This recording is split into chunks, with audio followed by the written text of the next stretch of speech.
of the CPB PBS Producers Academy, an inventor, designer, and worldwide bicycle traveler. Joe believes that good stories change people. Perfect with our mission of our museum. Eileen Wesley, who we're very honored to have this evening, serves as the executive director and victim advocate for Project Help Incorporated.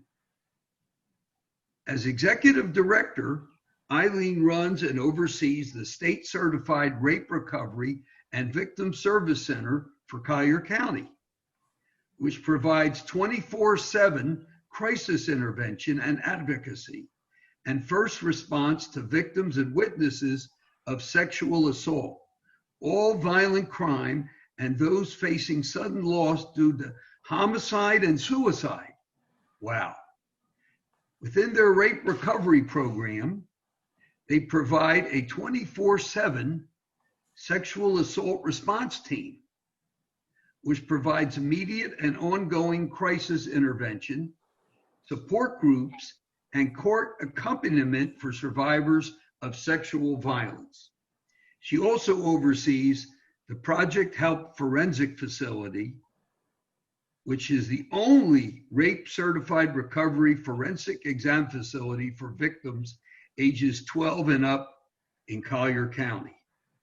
In addition to the sexual assault, Project Help is also a 24/7 crisis and sexual assault helpline, where Eileen oversees the helpline program, which offers assistance to community members experience grief, depression, loss, suicidal thoughts, violent crime, domestic violence, sexual abuse, substance abuse, homelessness, and anything that is just too hard to deal with alone. As a part of this program, Eileen oversees the sudden death response program to Naples Police Department, Marco Island Police Department, to assist with death notifications, on-scene crisis intervention, and follow-up bereavement support. I could go on and on about Eileen, but it'll take up the entire hour. But I think all of us are probably in awe of what she does and what Joe does. So let's start with Joe. And if Joe could make a few remarks about the making of the film, why he made it, what interested him in this, how he made it, how he got the individuals in the film to do interviews, et cetera, et cetera. Let me turn the floor over to the filmmaker, Joe Myers. Well, thank you. And thanks for having me. It's been, I think, about 10 years now since we made the film. And sadly, I just watched it again. It's just as relevant today as it was then. I don't know that things have changed much universally. I mean, they have in some places, of course, which is good. Why did we make this film?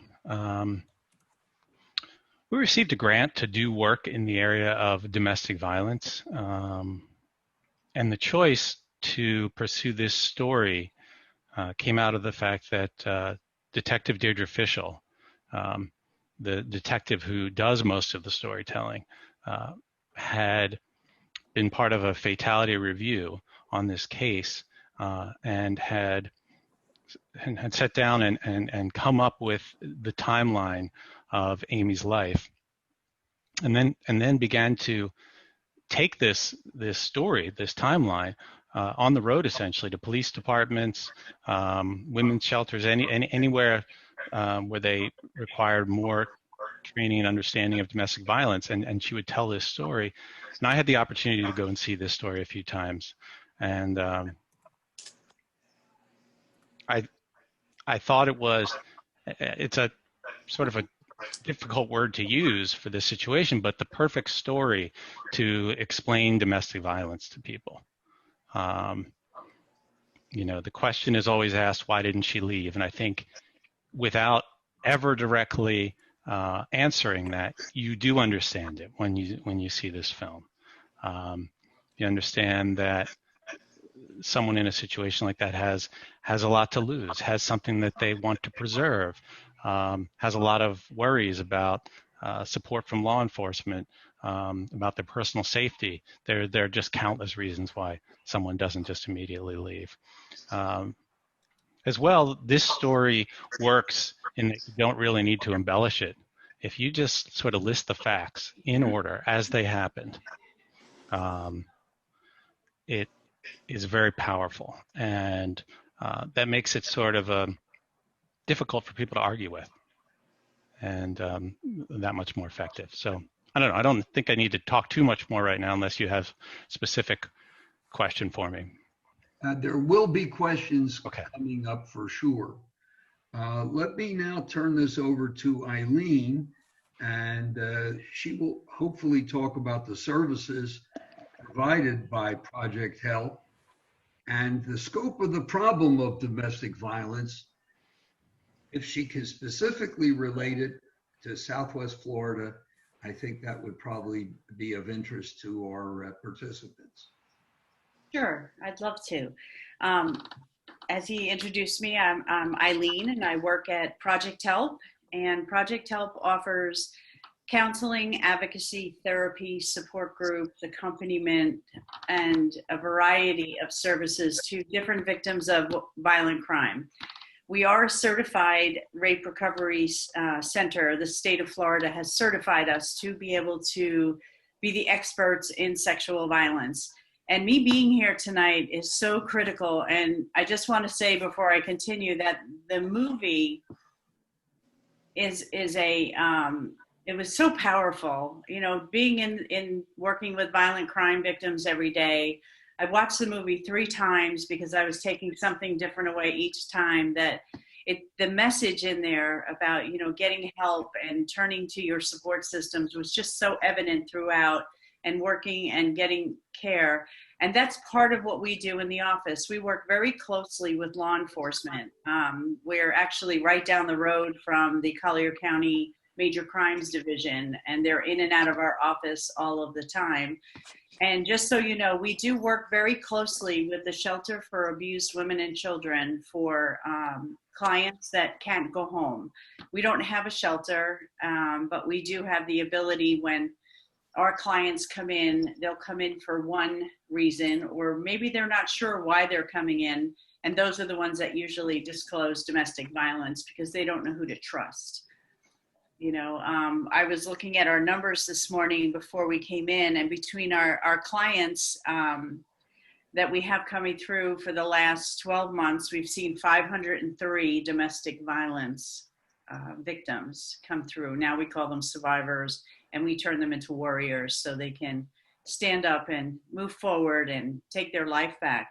And I know our shelter has a lot more, but these are people, what we see, that have had it in their past, or it accompanies their sexual violence or their sexual assaults that they've had through intimate partner violence. The numbers are, during COVID, I feel that we have seen a severe uptick in the violence in our community. Project Help during COVID, over the last 8 months, we've served over 300 new clients every month. And each one of them were affected by a violent crime of some sort. And when we look at how many people in our system have more than one violent crime that's been committed against them, our job is to make sure when they leave our agency that they're strong enough to avoid situations going forward. So I believe that, we've always had high numbers, but this year in particular, my staff, they ask when they come in, don't ever mention the word 2020 to us. Let's just keep going. It will be over soon, and we'll start a new year, hopefully with better and calmer people out there. But most domestic violence survivors are now at home. They're isolated with their perpetrator. They can't go to work. They were keeping themselves at home, and the violence was upticking. I know our shelter was full many times over the past not my shelter, the shelter for Naples was full many times over these 8 months, where we had to, with our clients, we had to reach out to other counties to get them housed. So we definitely have a higher rate of violence this year than we have had in years past. Even though every year we usually serve, now our year's not over yet, but in a typical full year, we'll serve anywhere from 800 to 1,000 domestic violence survivors in Collier County. You know, our services are free and they're confidential, and we don't turn anybody away. If somebody calls and they're not sure what is going on in their life, we will bring them in. Well, right now we're doing it virtual, but typically we would bring them in, brainstorm with them, and find out what it is that's not working in their life right now. And if we're not if it doesn't meet our mission, we find them a place to go. We never just say, sorry, we can't help you, and hang the phone up. We always work towards people getting stronger in whatever capacity. We deal with human trafficking victims, as far as we don't go out and advertise that we do, but a majority of our sexual assault survivors were victims of human trafficking, and they experienced domestic violence growing up through a domestic violence family or domestic violence system, wherever they were. So everything is kind of intertwined when it comes to violent crime. Things are all meshed into one big mess, and it's our job to sort out which crime we can work on at a time, and we do it diligently. I have a staff of 12, and my 12 employees work 24 hours a day. I do give them days off, but we have our response team we do community crisis. So if there is I'll use for example, there was a death of 2 small children, and we had to go to the place where they were being cared for and tell the rest of the children what had happened to their friends. And these kids all grew up together, you know, and their home life was not the greatest. And other kids kind of reached out to us and told us things that were happening at home and things that were happening to them. So we were able to actually open up a partnership with this agency to be able to go in and help these children on a regular basis of making good choices, how to become a better person later on. And hopefully that'll stop domestic violence from occurring to them. So I think, did that answer everything that you were looking for? Or do you want me to keep, I could go all night, so I'm sorry. Well, I think there'll be a lot of opportunities here with the questions, and there are many, many questions coming in from the participants in this program. A lot of them are repetitive questions, meaning some people are asking the same questions as other ones. So let me pose some of the questions, and then either one of you or both of you can chime in with your thoughts about it. One question is, would you describe domestic violence today, in this country at least, as an epidemic? Eileen, I think you should take this. You're the expert. I can say that I wouldn't call it an epidemic. It's a pandemic. We have, between sexual violence and domestic violence, it's a pandemic. And unfortunately, because it's such a hidden secret with most victims, like you saw in the movie, she did not, and it was so true to form what you saw in this movie. That's why it gives me goosebumps when I think about the movie, because it is the stories we hear on a daily basis, you know, or we see, or we've heard through the victims coming through. But it's a pandemic. They know it's there, they know it's multiplying, and it's multiplying in droves, and people don't talk about it. You know, it's easier for, let's say, myself to go to work and it's a bad situation at home, to go into work as an escape. So I'm not going to talk about it. I'm embarrassed. He's going to change. He's not going to stay this way. He's going to get better. So those secrets that are kept creates this underlying monstrosity of the person can start abusing drugs or drinking alcohol or self-harming because they don't know how to ask for help because they're saying, this is my fault.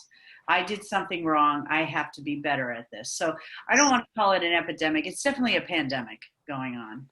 And going along with what you pointed out from the film, that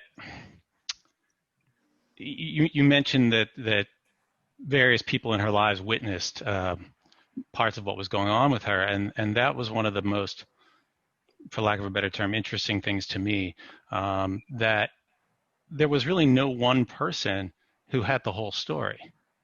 Only the person who is in the situation is ever going to have the whole story. And so people often ask a second question, which is why didn't someone else do something about it? And I think in order to do something about it, we have to assume that there's probably more going on than what we know, as friends and family members and supporters. And so I hope that's something that people take from watching this, that if you know of one or two things going on and you see a trend, there's probably more to it. I think at this point, excuse me, go ahead, Joe. I'm sorry. No, that's it. I think at this point, it might be worthwhile to define domestic violence, because it's not just physical violence, is it? No, there's emotional domestic violence. There's financial domestic violence. And then, of course, there's the physical. And the emotional is the berating. You're not good enough. You're too fat. You're ugly. I could get better than you, but, you're going to have to do for now. And those kind of horrible things that someone would say.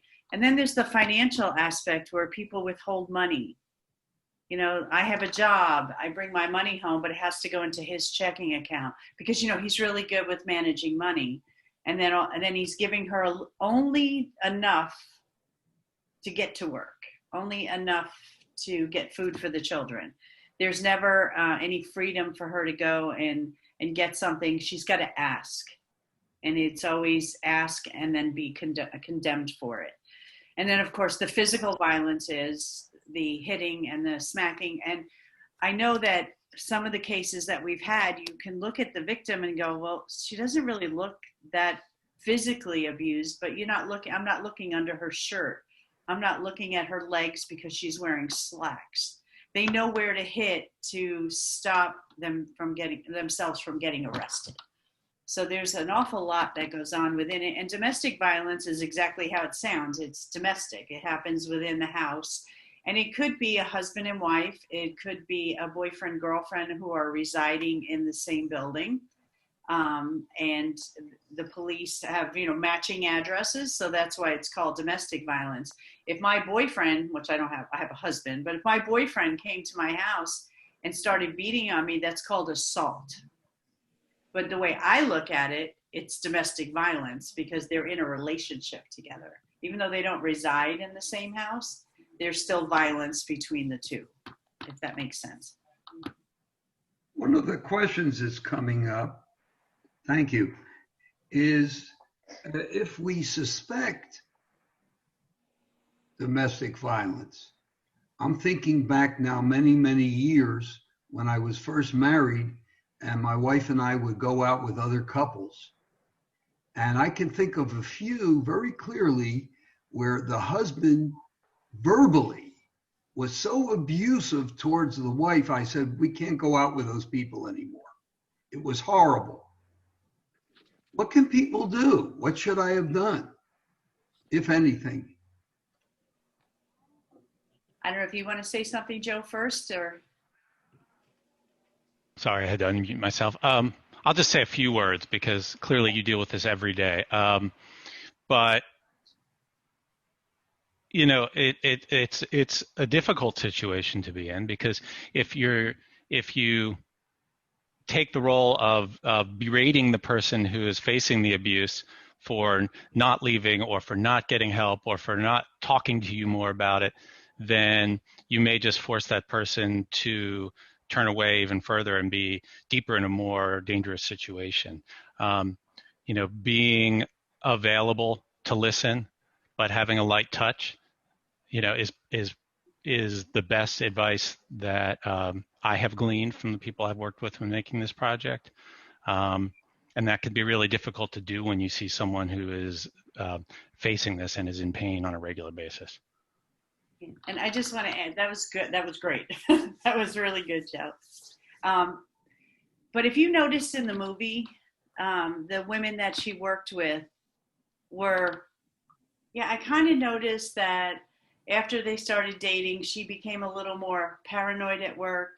She would be watching for him, and they all knew something was not right.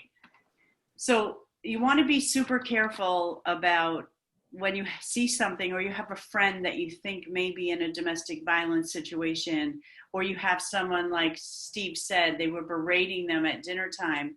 The best thing to do is to, when the perpetrator or the angry one is not around, is to say, I'm here for you if you ever need anything. I'm here.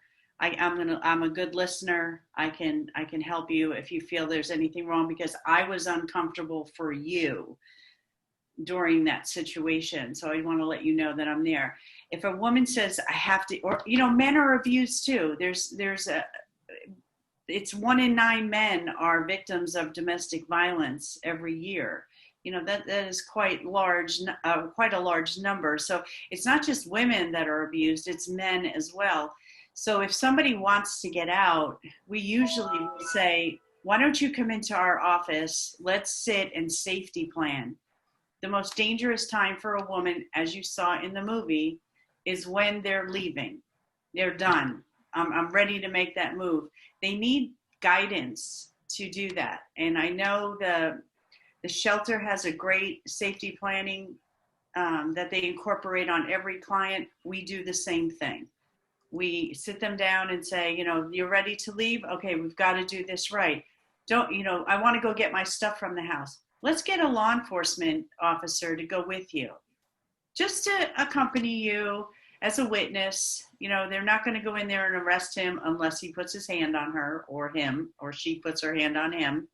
But they're there to keep her safe. So there's a lot of things that we do with victims when they come through. I mean, of course I want to say, you need to get out, you need to leave, but I'll go with you to get your stuff, but I'm not a law enforcement agent, so I couldn't make an arrest if there was an attack. But we want to do it safely. And being a friend who can maybe pull them to the side, or have coffee with them another time, or go to where they work if their person is so controlling that they can't socialize without that person, without the perpetrator being there. Go and find them and just say, I was uncomfortable last night for you, and I want you to know I'm here for you. My ears are really good, my heart is really good, and I have every good intention for you. And I just want you to know I noticed, and I'm not going to say another word, but I'm here for you. Kind of let them know that you're a safe door to open. And that's sometimes hard to do, because you go, well, maybe that's how they get along. Maybe that's this, but better to say something than find out they turn out like Amy. Well, thank you so much for that answer. And you actually just answered one of the other questions that I was going to ask. And that is, a couple of the participants asked about, can men be victims of domestic violence? And obviously, from what you said and the research I've done, men can be and are victims of domestic violence. I'm trying to get into the head of these abusers. Let me direct this to Joe to start out with. Thinking about the film that he made and the research that he did, why, in your opinion, what motivated this abuser in his mind, in his way of thinking? We're not sympathetic with him, but what motivated him? Sure. I mean, without, being a psychologist, the big reasons are a need for power and control. And, we all have a need to control things in our lives, but For some people, that sort of extends beyond their physical person. And for whatever reasons, they have those needs in their lives. It may go way back. Those tend to be those tend to be the reasons, and it is a sort of a cyclic kind of situation where you may feel that you have control, and then something small happens that causes you to question your control over a situation. And so then you come back and retake control, exercising the power that you have, and feel maybe even remorseful for a time, and then that cycle begins again. And often, I can't make the absolute statement that it's every time, but often each cycle of trying to regain control over a situation or over another person, the violence and intimidation will often escalate over time. And that's a good thing to know, because sometimes you'll have a friend or know of a situation where you say, well, it's like this, but it's manageable. And the dynamic is such that it often does not remain manageable. Very true. Very true. I know we have some guardians ad litem with us tonight, and I'm on the foster care review board. And I remember one case where the husband who was abusing the wife and the kids physically, he said that was his right. He had a right to do that. So does that play into it? Do some men think that because they're married to someone and because they're the man and this is the woman, or vice versa, that they have a right to beat up the other one verbally or physically? Can I answer? Eileen? Can I answer that one? Yeah, please. Because, Don't be bashful. there are a lot of people out there that think they have that entitlement, that they can control a relationship. There are some cultures that have the man is in charge and he takes care of things, and that's we run into that often, where somebody will come in and say, oh no, I can't say anything bad about him because the family backs him on what he does to me, because of what their cultural belief is. But yes, there are a lot of people out there that have that sense of entitlement and that power and control because somewhere in their life, or just their own chemical makeup, they could have mental health issues. But in their lifetime, their abuse that they took growing up, this is now their payback time. And I wanted just to say, following up on what Joe said just a few minutes ago, if you watch the movie and you watch the demeanor of Amy's husband, he went in that store and was like, there's a sweet and vulnerable individual that I can manipulate. Maybe, and she probably had the wonderful relationship building and he made her feel wanted and loved. And then he comes in for the swoop of control and power.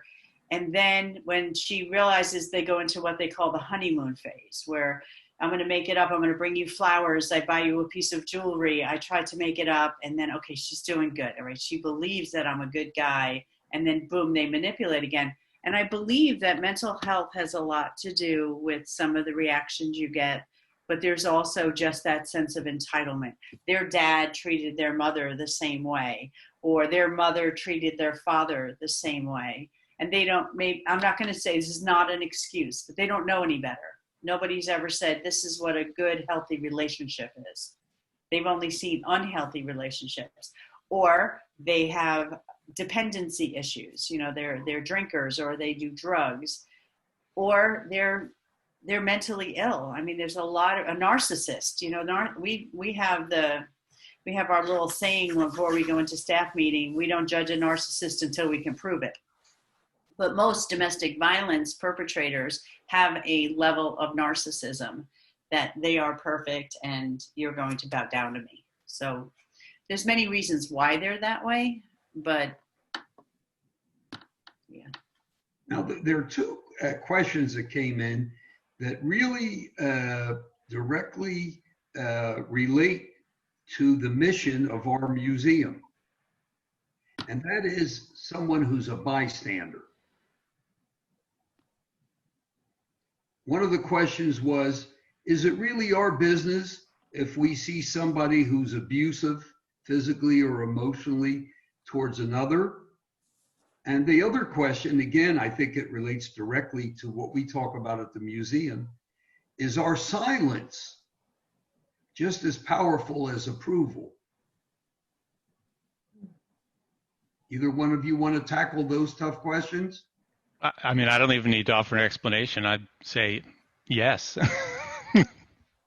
But if you'd like to say more.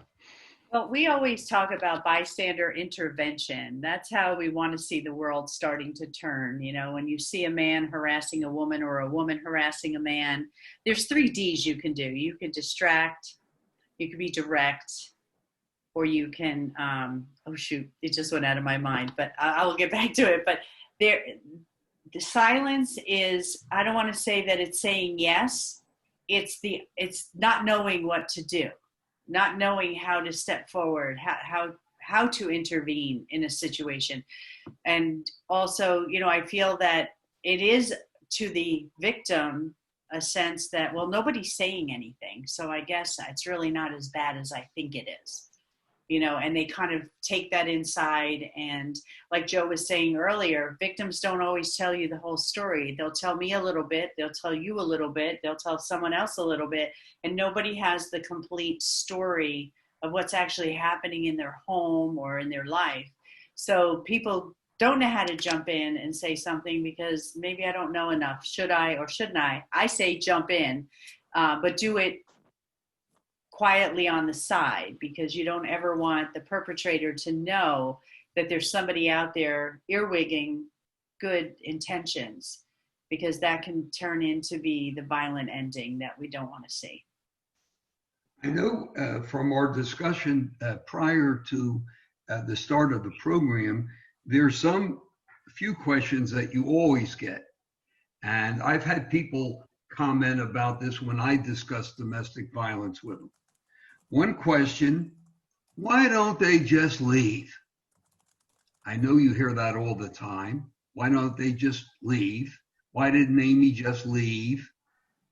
And the other is, when they do leave, why do they return and stay with the abusers? And I ran across the term gaslighting. Are you familiar, either one of you, with that term? Gaslighting?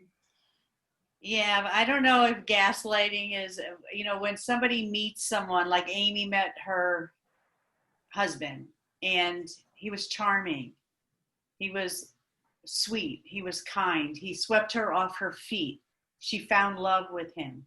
And then things turned badly. And that's most domestic violence situations. So what happens is that the victim is hoping that he'll slip back into that wonderful Romeo, or her, the wonderful romantic wife that I had, and things will get better. It's part of the cycle. You know, everything goes bad, then it gets good, then it goes bad, then it gets good. And 9 times out of 10, it ends severely bad. But why do they come back when they leave, they return? It's because he realizes, I don't have control over her anymore, so I have to win her back. I'm going to go for anger management classes. I'm going to go and I'm going to get help for this. And, you know, you were right, but I'm going to change. You know, I love you, and show them this nice side, this nice person again. And they go, well, maybe I can give him a second chance. That's how we see it, the cycle go throughout everywhere. Joe, did you want to add anything? I think you said it. I mean, it's just the cycle, you know, it preys on something that we're all susceptible to as humans. It's this idea that, you know, something is terrible, it's so very bad, and then someone displays to you the opposite. Oh no, everything's okay. I'm so sorry. I'm going to be different. There's this honeymoon phase. You can exhale. Okay. All right. Okay. This and you know, you might love this person.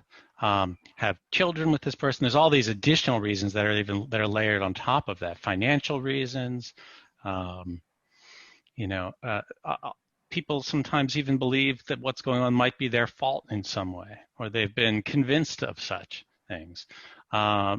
So it's this really difficult psychological situation that you can find yourself in, I think.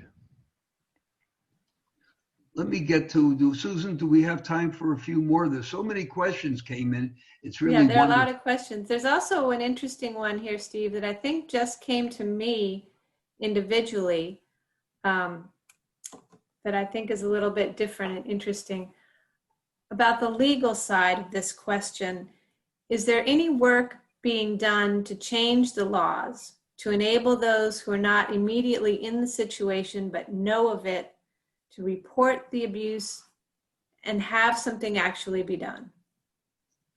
So you don't have to wait until an actual crime has been committed. I know that there's a lot of legislation being worked on, nothing final to be able to really, we could have a whole show on just that, you know, on legislation for the violence against women and men. But there's always something being worked on to protect the ones that haven't gotten to that worst point. I know that for a fact that our local law enforcement, if somebody were to talk to them and, you know, maybe another person might say, well, it's really not that violent yet. They've seen so many of it got to that violent end that they know that where she's at, that they can give her things to use to protect herself. And they're very, very understanding. You have one or two new people that have to learn the ropes, but a lot of our SV and our DV detectives, I work closely with them on a daily basis. And they carry around, you know, legal aid cards. They carry around our cards, the shelter cards. They will drive a victim to the shelter if she can't go home. They'll make sure that, can I give your name to Eileen over at Project Help? Can I give your name to Karen over at the shelter? But the legislative section of it, it's so difficult. You know, everybody has the senators and representatives have opinions. You know, they're not living in it, so they don't see it. They're not working the movement. And the movement is starting to make a paradigm shift to the side of the victim in all violence against humans. You know, we're seeing a lot more notice being taken and a lot more believability out there. And it's movies like Telling Amy's Story that gets that message out that this is real. It happens every day. It's every 20 seconds somebody's being abused in America. You know, so yeah, legislation has to change for those who haven't gotten to the point of being able to have him arrested and prosecuted. There's orders of protection. All you have to have is 3 police reports. And it doesn't have to be, it could be the emotional abuse side of it, you know, and then you can go to court and get an order of protection. But like Steve was saying before, they get the order of protection and then the guy's like flowers and roses. Everything's so sweet and so beautiful that she goes, you know, Judge, I don't need this anymore because, you know, we're going to get back together because everything's fine. And inside the mind of a victim, they feel I did something wrong. I've got to change. He doesn't need to change. He was perfect when we first met. Now, what do I need to do to make it back to that? So they take on all the responsibility of the abuse that is their fault. They did something wrong, not the perpetrator himself. So it's this horrible cycle. It's like a tornado. You know, it's just never ending for a victim. I'm going to tell you, I'm a survivor of domestic violence. I was in a domestic violence situation for 20 years. I have my master's in psychology. I have my master's in business. I have worked in this field since 1994, and I could not get out of my situation because he undermined me so much. And when I saw Amy, I said, that could have been me. You know, but I went for help and I safely got out of my situation, but I always blamed me. I always said, I did something wrong. It was my fault. You know, if I didn't do it that way, he wouldn't have gotten mad and he wouldn't have thrown a chair at me, or I wouldn't have ended up in the hospital that night, or whatever the case may be. So victims, that's our job with outreaching. We go out and we meet the community to try to tell them, we're here, you're not alone. You've got help. You're all helpers right here. all 51 of us are helpers, and saying to somebody, I'm here if you need something, just ask. You can come by my house. Here's my cell phone number. Hide it in your glove box. Hide it in your office at work. Just call me. I'll be that ear you need. We can have lunch. That's what a friend can do to help move that along, and then get them to a place like the shelter, get them to a place like Project Help, and together they'll realize they have a community behind them, and then they'll be able to move forward and reintegrate into society stronger than they were before. But I was telling Joe earlier that how brave Amy was, staying. Everyone goes, oh my God, they shouldn't have stayed. Oh, they should leave. But how brave it was that she stayed and fought for what she believed could be a good relationship. What could have been that she could try to make better. And then for her to leave became that next level of bravery. And unfortunately, that man was so sick that he killed her, and unfortunately, a lot of them end that way. What's the statistic is there's a 500% chance of homicide when there's a gun in the house. That is one of the national statistics. 500% that a homicide will occur if there's a gun in a house where there's domestic violence. That's a scary fact, so legislation has to change. Our mindset has to change. Our state attorney's office has to change. Not let that guy out in 24 hours. Keep him for a while. Get him some help. Domestic violence it's not an illness, it's a sickness. And a perpetrator should not just be let back out onto the street. That's just my opinion. That's not a fact. That's just my opinion. Some of the people were curious. This is probably directed to Joe, how he was able to get some of these people to be interviewed. And is there any, which came up in the film last week, the same question, any updates about any of these people since you made the film? And about the story? Well, how did I get them to participate? Her friends and coworkers were very willing and interested in participating from the outset. They understood that telling this story would be helpful to other people, and as a way of caring about her, they wanted to participate. Getting her mother to participate was a little more difficult, but it just simply required us getting to know one another, having a number of conversations, her understanding why we were doing this and what we wanted to accomplish by doing it. And once she understood that and we had gotten to know one another, she was also very supportive. So it's just a process of getting to know another human being, really. What was the second part of your question? Any updates since you made the film? I talk to some of the participants every now and again. Nothing in particular related, to her death. But I know that Detective Deirdre Fishel still uses this story, both the film version and retelling it live. And I'm fairly sure that Vincent is still in prison where he's serving a life sentence. Let's hope so. Mm-hmm. He was last I checked. So, Good. Susan, how are we doing on time? We're doing very well. We just have a few more minutes. We could wrap up a little bit. Okay, good. I know some people have asked about volunteer opportunities. Right. At Project Help or with the issue in general. Do you have any comments about that? Sure do. Project Help is always looking for volunteers. We have our 24-hour helpline is one of the places that we need volunteers. You would get fully trained. Your training would be done at home. And then right now we're doing everything through like a Zoom type training to get you ready. We usually do it in person, but right now we're doing everything Zoom. I have a fundraising committee that there's 4 of us. We're large. You know, we work very hard to do our funding. And somebody, I think, asked a question about how do we get funded, and we're federally and state funded, but we also work on local donations. So our fundraising does that. We're just working on a local level. And then I have a board of directors that we're always trying to grow, and people with like minds. You don't have to have a specific expertise. You have a willingness to make a change in what's going on in the world. And that's what my board is all about, is let's change what's happening. Let's change the face of violence. Let's help these people. So those are some of the opportunities that we need help with.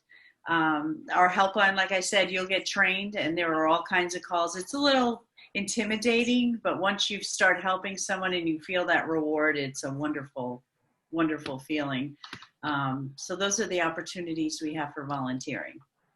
You just look me up. I'm on projecthelpnaples.org, and we'd love to have you come in, see the facility, because we are partially open. We're not open every day, but we have certain things you can't do virtually.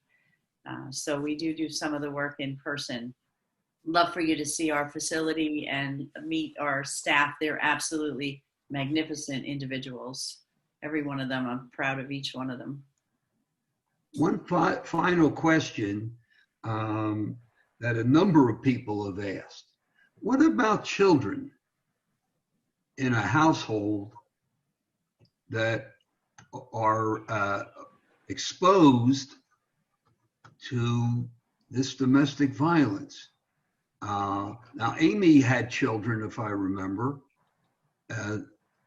Have the children been able to cope with it? What happened to their mom and their dad? I mean, you can't think of a more traumatic situation than their mom is killed by their dad and their dad winds up in prison. Yeah, I know that in the years shortly after the film came out, the mid 2010s, that her son was having a very hard time.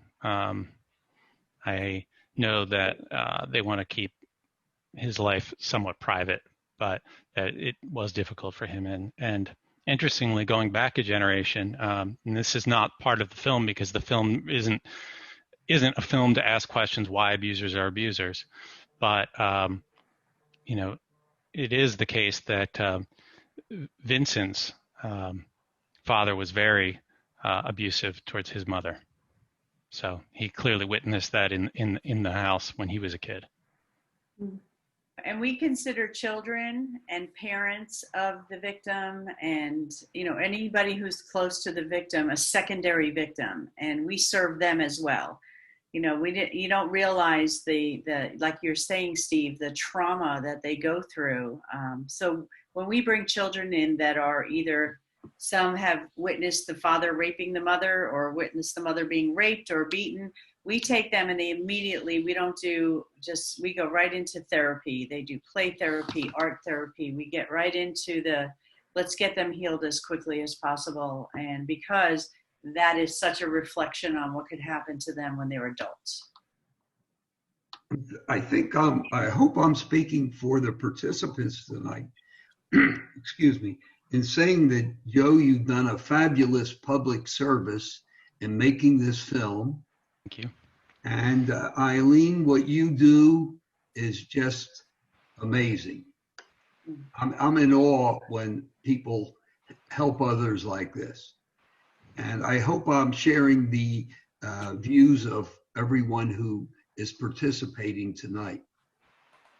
Thanking you for doing what you're doing and getting us all motivated to be more aware of domestic violence and more opposed to it, and doing whatever we can do to try to put a stop to it. Thanks for having me.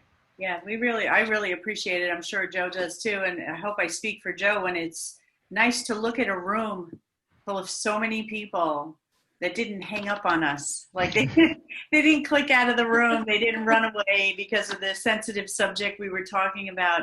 It's so hard sometimes to start these kind of conversations with people. And this was just very rewarding for me. I have more energy now than I did this morning. So I appreciate everyone in this room for, taking the time to listen to Joe and I. It was really great. Thank you. Thank you. Thank you both so much. We are so grateful that you gave us your time and your expertise. We will be sending everyone who registered for this session a follow-up email with resources, contact information. Eileen, if there's anything else that you would like me to include in that, just let me know. Joe, if you have any other projects that you're working on that you'd like us to share, Sure. Please tell me that as well. Yep. We would just love to stay in touch with you both. Thank you so much. Thank you, Steve, for your excellent work.